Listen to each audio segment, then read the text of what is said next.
Hey everybody, Pete Werner here with this week's Disney Dining Show at the Kona Cafe at the Polynesian, being joined by Sean Falk and Ryno. And they have recently, I understand, gotten a new chef here, and the menu's changed somewhat. And I've had lunch here a couple times recently, and it's been good. So we thought we'd check out dinner while we're busy checking out the rest of the Polynesian. So let's see how it goes. For my appetizer, I had a seafood coconut curry soup. It is $10, and it came with shrimp, scallop, crabs, and obviously like coconut and curry sauce, I suppose, is like the broth of the thing. It was so good. It was really spicy for me. I am a mild sauce at Taco Bell kind of guy, so if that's a good range for you, food's kind of hard and subjective there. Also, they serve this dish at Noodles and Company, so that's why I tried it, because I like it there. I was gonna try it here. This was as good, I'd say. You get a lot smaller portion of it, but it was really good. I definitely recommend it. It is about 115 degrees outside today in June, and so I thought, do I really want this hot soup? But turns out I did.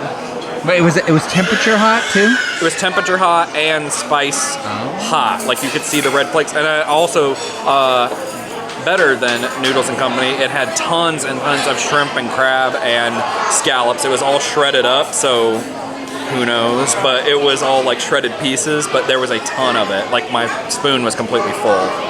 It was great. Okay, so for my appetizer, I picked the fire roasted pork wings. These are 5 relatively finger food size pieces of pork on the bone. Normally comes in a teriyaki glaze and has a strip of like maple glazed bacon, I think it was, over the top. So I asked them to put the sauce on the side, and so I could just have the actual pork wing itself because low carb. I gotta tell you something, this was a great low-carb option. Even without any of the sauces or any of the other stuff, it was really tasty. Pork was very tender, fell right off the bone, easy to pick up with your hands, not messy without that sauce. There were 5 of them, so it was just enough to take the edge off being hungry, but not feel like I'm, full. And that was $12. So I thought that was a really, really good appetizer for $12. I also got to give a shout out. What was her name? Keisha? Our server, Keisha, from the Bronx. This woman is phenomenal. She is like all personality and exactly what you want in a restaurant like this. Stuff like that makes me so happy.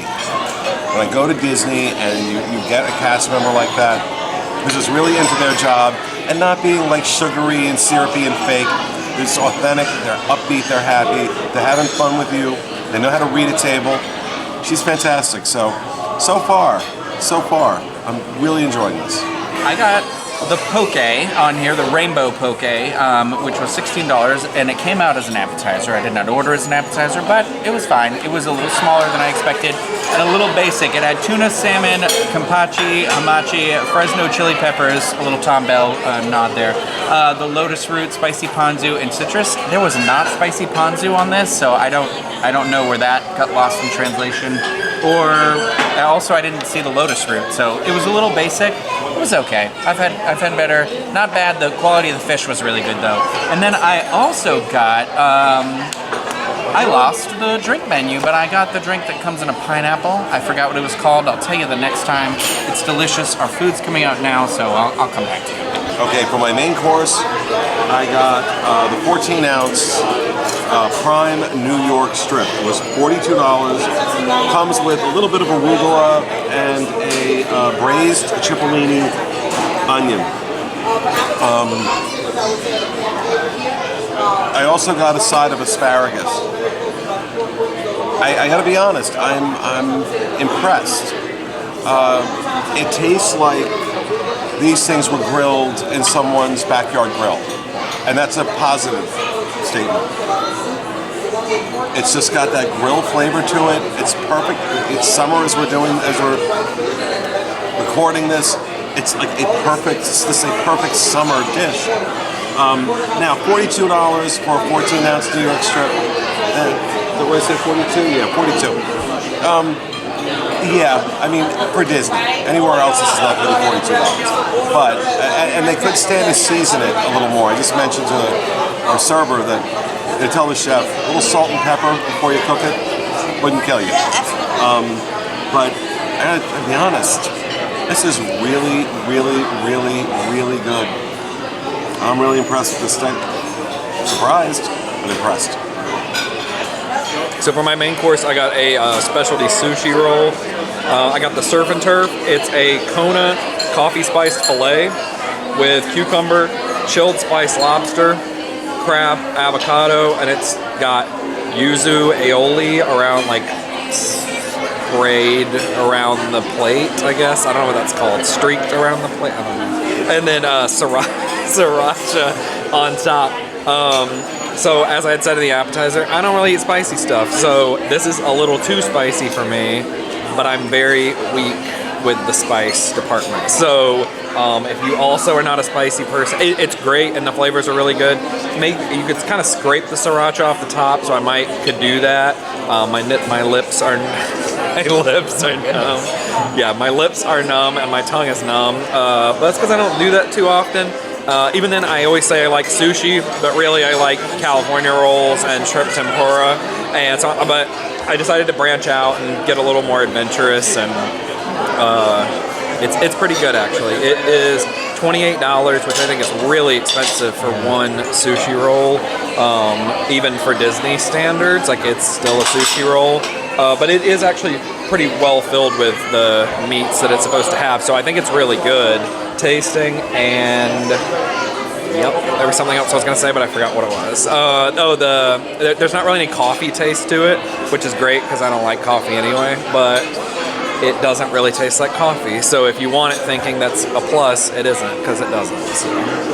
So the drink I was talking about before, I've seen people with a pineapple here before, and I've always wondered, what is that thing? And I got it. It's called the Lapu Lapu. It is Meyer's Original Dark Rum and tropical fruit juices served in a fresh pineapple, topped with Gosling's 151 rum. That was the first thing our server recommended to us too, and that was $15.50. It's fun. It's a nice little, you're on vacation, you're at the Polynesian. Why don't you want a drink that's in a pineapple? I feel like it's dessert and a beverage all in one, because I'm going to eat the inside when I'm done. Then for my... This is Ryno with a buzz. Then for my main part of my meal, I got a specialty roll. I got the... I just realized they brought me the wrong roll. Did they? Oh, they did. They brought me the shrimp fryer cracker roll, but I did order the spicy Alaskan king crab roll. But the one we got was the shrimp fryer cracker roll, tempura shrimp, crab, avocado, spicy tuna, cucumber, and chili sauce. Also $28. I wondered, because I was like, I ordered a roll specifically without shrimp in it, and so when it came with all the shrimp, I was like, oh. It didn't taste right. Like, I was like, okay, I think that's what my problem has been the whole meal, where I'm like, this isn't what I thought it was. Yeah, so, yeah. I like yours better. I like mine better too. Yeah. I have a problem with, like, I eat too much spice. Like, there was sriracha I put on my own accord on my salad today, so, like, there is a little ting to his for sure, because it's got the dollop of sriracha on there, so I understand why his mouth is going numb, but I agree too, $28 is a lot for a sushi roll. Yeah. It's not bad sushi, but now I'm upset that I didn't realize this wasn't the right roll, and I ate more than half of it like an idiot. God, yeah. Well, anyway, whatever. I don't hate it enough to be like, I'm gonna cause a thing, but it's fine. It's whatever. I'm gonna finish it because I don't have a backbone enough to say anything, so it's cool. For dessert, I got a key lime pie. All the desserts here come in like a shooter glass. It's bigger than a shot glass, but so it's just filled with whatever cake or whatever dessert you order. None of the cakes were like things that jumped out to me, so I kind of settled for the key lime pie. I'm pleased with it though. It's really, really good. It was worth it to get the dessert. I would get like an appetizer and the dessert possibly, and skip an entree if I were coming. That might be the right way to go about this, and also save quite a bit of money by doing it that way too. So overall, I think that it's a good meal. I don't like I think it's pretty expensive for what it is by comparison to other surrounding restaurants that you could eat at and have a little bit better of a meal or maybe better of an aesthetic around it. There's no walls here, so I kind of feel like I'm eating in the lobby, or maybe I'm at an airport waiting for my flight and I've just kind of like popped into the restaurant that's there while I'm at my layover or something. It's not really something I'd seek out. I also think that this is something that if I maybe wasn't able to get a dining review, if I wasn't able to get an advanced dining reservation at something like Ohana or whatever else is here, I can't remember off the top of my head, then I could come over here to Kona Cafe and have a pretty nice meal. I didn't have any complaints about the food. I just think it's kind of expensive for what it is. And if I wanted to pop out of Magic Kingdom for a bit, I think as far as the monorail resorts, restaurants that you can just run over to and sit down and get a pretty guaranteed table. I mean, we just showed up and got this table and the restaurant's not really full or anything, and I think now it's 7 o'clock, so it shouldn't be too much of a wait to just get a table here. Of those monorail restaurants, this is probably the best one that I can think of off the top of my head, so that's a big plus for it as well. Overall, I'm gonna say like, I don't know, 6.5, something like that, so no complaints, but nothing I need to seek out. I'm not going to tell my family to come whenever they visit. So I got the tapioca one for the dessert because I'm a 90-year-old grandmother, and I actually really enjoyed that dessert as well. It was actually a little bit of a surprise for me, and I feel like a nice little small portion size, which was perfect. So I do agree with Sean that it is pretty expensive for what you're getting, and I think it's about your choices that you make too, where like the sushi was okay, but it was kind of expensive. I thought like, so I might try one of the normal entrees. There was some like duck ramen on there that I really wanted to try, so I would consider coming back and maybe doing that again. I do agree with him as well. It is kind of, it's an open air restaurant, so it does feel just kind of off to the side for me, but I love the atmosphere in the Polynesian too, so there's that to it. If you're staying here, it's another option other than, than Ohana or just one of the lounges or something like that. So, but yeah, I mean, I agree. Overall, no real complaints. There wasn't anything that I was necessarily like blown away by, but I don't want that to sound like it was bad. It's just a little pricey. But if you're an annual pass holder or maybe Tables in Wonderland or something like that, then there are discount options available as well. So that's all my thoughts. If we're doing on the scale of 1 to 10, I'd probably agree with that as well. 6.5, 7. I think the service was pretty top notch, though. I think our server was pretty fantastic, and she really kind of made the experience as well. Okay, so overall, this is definitely an improvement over what Kona was. There's no question about that. I thought my steak was very good. The whole smoked open flame barbecue flavor to it was fantastic. I'm very happy with that. There were a total of 5 of us having this meal. Only 3 of us were on camera. And it averaged out to be about $45 a person with my annual pass, or my Tables in Wonderland discount. So that really isn't bad, considering a couple of people had cocktails and there were like 3 desserts ordered at the table. So price-wise, I thought it was really good. This restaurant would be considered on par in terms of the type of restaurant it is in a deluxe resort. It's going to be on par with the Grand Floridian Cafe and the Wave over in the Contemporary. By those standards, the Wave absolutely wins. These are all one-table service credit restaurants. The Wave kind of just takes it to that extra level. With that said, for a long time now, I've avoided coming to Kona Cafe because it had gotten so bad. That's not the case anymore. After a couple of lunches and this dinner, all recently, I will start coming back here again. If I can get Keisha as my server, I come back here all the time.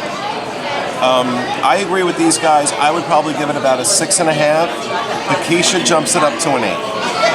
Keisha jumps it up to an 8. She was phenomenal. And it makes a huge difference. The server makes a huge difference. So, Kona Cafe, definitely better than it was. So that is going to do it for this episode of the Disney Dining Show.